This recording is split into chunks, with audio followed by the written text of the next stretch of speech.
Hi friends, అందరు ఎలా ఉన్నారు? నేనైతే చాలా బాగున్నాను. ముందుగా అందరికీ గణేష్ చతుర్థి శుభాకాంక్షలు.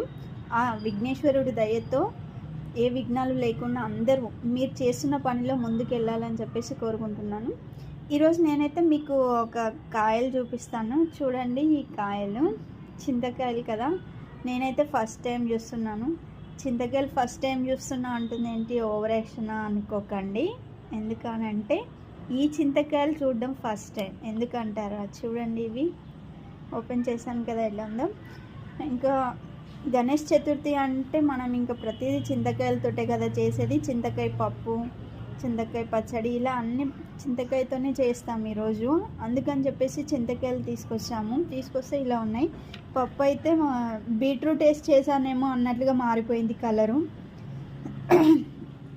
ఆ కలర్ చూస్తేనే పిల్లలు తినడానికి ఇష్టపడట్లేదు. ఫస్ట్ టైం కదా, అట్లా ఉంది. ఏంటి పప్పు డిఫరెంట్ కలర్ వచ్చింది అని చెప్పేసి ఇవన్నీ ఏది ఓపెన్ చేసి చూసినా ఇట్లనే ఉన్నాయి. కలర్ బీట్రూట్ కలర్లో వచ్చేసినాయి. ఈ చింతకాయలు అయితే నేను ఫస్ట్ టైం చూస్తున్నాను. చూడండి.